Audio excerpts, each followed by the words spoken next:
বন্ধুরা, ওয়াইটিএম, ওয়াইটিসি এই দুটো জিনিসটা আমরা দেখলাম।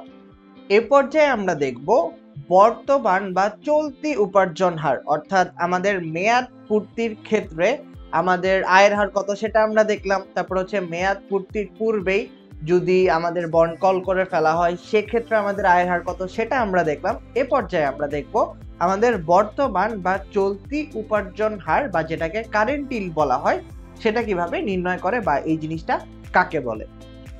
তো বন্ধুরা, তোমাদের সবাইকে আমাদের এই দীর্ঘমেয়াদী অর্থায়ন এই অধ্যায়ের CY নির্ণয় এই টপিকের আলোচনাতে স্বাগত। তো চলো আমরা আমাদের মূল আলোচনাতে চলে যাই।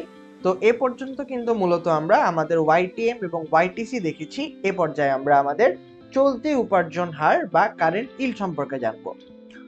তো আমরা যেটা করব সেটা হচ্ছে, আমরা যদি চলতি উপার্জন হার নিয়ে প্রথমে কথা বলি, সেটা হচ্ছে চলতি বছরে বন্ডের সুদ বাবদ প্রাপ্ত আয়কে এর বাজার মূল্য দ্বারা ভাগ করলে শতকরা যে হার পাওয়া যায় তাকে চলতি উপার্জন হার বলা হয়ে থাকে। তো এরপরে আমাদের যে চলতি উপার্জন হার সূত্রটা যে আমরা দেখলাম, এখানে CY দ্বারা আমাদের চলতি উপার্জন বা কারেন্ট ইল্ড বোঝানো হয়, যেটা আমরা নির্ণয় করব। এরপর আসে বার্ষিক সুদের পরিমাণ এবং এরপরে SV দ্বারা আমাদের বর্তমান যে বাজার মূল্য সেটা বোঝায়। সো তার মানে আমাদের CY নির্ণয় করার জন্য just I divided by SV বা বার্ষিক সুদের পরিমাণ ভাগ হচ্ছে বর্তমান বাজার মূল্য ইনটু 100, এটা দিলেই হয়ে যাচ্ছে। তো এবার আমরা আসি আমাদের 1000 টাকা লিখিত মূল্যের একটি বন্ডের কুপন সুদের হার 10%। 10 বছর মেয়াদী এই বন্ডটির বর্তমান বাজার মূল্য 900 টাকা হলে বন্ডটি হতে বর্তমান আয়ের হার বা চলতি উপার্জন হার কত হবে।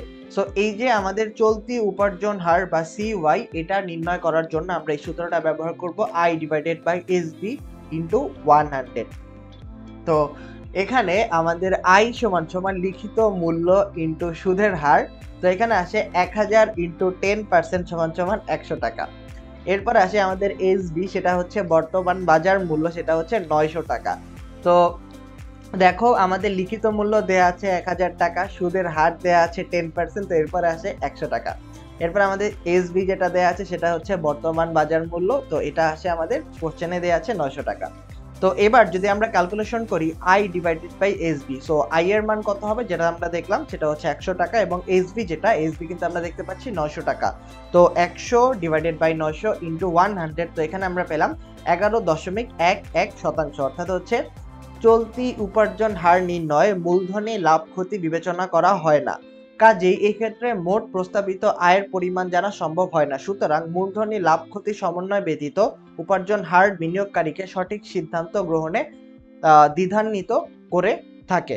সো এটা জাস্ট তোমাদের জন্য এক্সট্রা একটা নোট, বাট আমাদের মেইনলি যেটা মনে রাখতে হবে সেটা হচ্ছে আমাদের এই যে কারেন্ট ইল্ড, এটা নির্ণয় করার জন্য আমরা এই সূত্রটা ব্যবহার করব, I divided by SV into 100। So I এর মানটা আমি আবারও বলছি, I এর মান নির্ণয় করার জন্য আমরা যেটা করব 1000 ইনটু 10%, তো এখানে আসবে 100 টাকা। 1000 হচ্ছে আমাদের লিখিত মূল্য ইনটু সুদের হার এবং এরপরে যেটা SV সেটা হচ্ছে বর্তমান বাজার মূল্য, সেটা হচ্ছে 900 টাকা। তো এর মাধ্যমে আমরা যদি ক্যালকুলেশন করি তাহলে আমাদের যে কাঙ্ক্ষিত যে কারেন্ট ইল্ড বা CY সেটা আমরা পেয়ে গেলাম।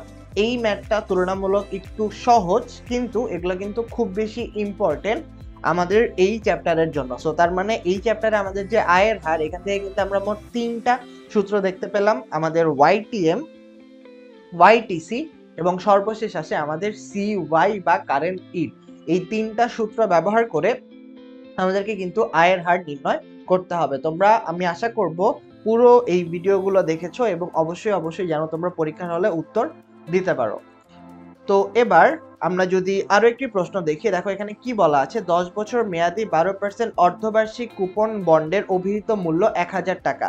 চতুর্থ বছরে বন্ডটি 1060 টাকায় তলবযোগ্য। বন্ডটির বিক্রয় মূল্য 1100 টাকা। সো এখানে কিন্তু তোমাদের কোশ্চেনে এরকম থাকতে পারে, কিছু এক্সট্রা কন্টেন্ট দেয়া থাকতে পারে যেগুলো হয়তো বা এই উত্তর নির্ণয় করার জন্য প্রয়োজন হবে না, বাট তোমাদেরকে কনফিউজ করার জন্য এই টাইপের কোশ্চেন থাকতে পারে। যেমন দেখো, আমাদের কিন্তু প্রয়োজন হবে সুদ এবং বিক্রয় মূল্য চলতি আয়ের হার বা কারেন্ট ইল্ড নির্ণয় করার জন্য। এখন এখানে যে এক্সট্রা একটা জিনিস দেওয়া আছে, চতুর্থ বছরে বন্ডটি 1060 টাকায় তলবযোগ্য এইটার কাজ কিন্তু আমাদের বর্তমানে নাই, বা হচ্ছে সিওয়াই নির্ণয় করার জন্য এটার কোনো প্রয়োজন পড়ে না। তো তার মানে আমরা এখানে সুদ নির্ণয় করলাম 1000 × 12% সমান সমান 120 টাকা। এরপর আসে আমাদের বিক্রয় মূল্য সেল ভ্যালু সমান সমান 1100 টাকা। সো তার মানে আমাদের যে চলতি আয়ের হার সেটা হচ্ছে 120 ভাগ হচ্ছে 1100 ইন্টু 100। 100 দিয়ে গুণ করার কারণ হচ্ছে এখানে আমাদেরকে পার্সেন্টেজ নির্ণয় করতে হবে বা শতাংশ নির্ণয় করতে হবে। তো আমরা এখানে পেলাম 120 ডিভাইডেড বাই 1100 ইন্টু 100, তাহলে আমরা পেলাম 10.91%। তো সুতরাং আমরা বলতে পারি আমাদের যে বন্ডের যে চলতি আয়ের হার সেটা হচ্ছে 10.91%। আমি আবারও বলছি, সিওয়াই নির্ণয় করার জন্য I divided by SB, I নির্ণয় করার জন্য আমাদের যে অভিহিত মূল্য বা ফেস ভ্যালু থাকবে সেটার সাথে আমাদের যে কুপন রেট সেটা আমাদেরকে কাজ করতে হবে। তো এইভাবে আমরা নির্ণয় করে ফেললাম আমাদের চলতি আয়ের হারের ক্ষেত্রে। তো এবার তোমাদের জন্য ইম্পর্টেন্ট কিছু কোশ্চেন, এগুলো তোমাদের ক নাম্বারের জন্য থাকতে পারে, এগুলো তোমাদের অ্যাডমিশনে থাকতে পারে, তোমাদের সুবিধার জন্য এই প্রশ্নের গুলো এখানে দেয়া হলো। তো প্রথমে আসে বন্ডের বাজার কাকে বলে। তো আমরা কিন্তু জানি বিভিন্ন কোম্পানি ও সরকার দীর্ঘমেয়াদী বন্ড ইস্যু করে বিনিয়োগকারীদের নিকট যে বাজার হতে অর্থ সংগ্রহ করে তাকেই বন্ড বাজার বলা হয়ে থাকে। এগুলো কিন্তু তোমাদের অনেক সময় 1 নাম্বার বা 2 নাম্বারের জন্য আসে। অবশ্যই এগুলো মনোযোগ দিয়ে বোঝার চেষ্টা করবে, এবং এইগুলোই কিন্তু তোমাদের অ্যাডমিশনের ক্ষেত্রেও থেকে থাকে। এরপর আসে জিরো কুপন বন্ড। যে বন্ড কোনো কুপন রেট বা সুদের হার উল্লেখ থাকে না, বা যে বন্ডে কোনো কুপন রেট বা সুদের হার উল্লেখ থাকে না তাকে শূন্য কুপন বন্ড বা জিরো কুপন বন্ড বলা হয়ে থাকে। এই ধরনের ঋণপত্র অভিহিত মূল্যের চেয়ে কম মূল্যে অর্থাৎ বাট্টায় বিক্রয় করা হয়ে থাকে। কারণ আমরা জিরো কুপন বন্ড সম্পর্কে কিন্তু আমরা আগের ভিডিওগুলোতে দেখে এসেছি। যদি কারো কনফিউশন থাকে অবশ্যই সেই ভিডিওগুলো দেখে রাখবে। এই জিরো কুপন বন্ড কিন্তু তোমাদের জন্য অনেক ইম্পর্টেন্ট একটা টপিক।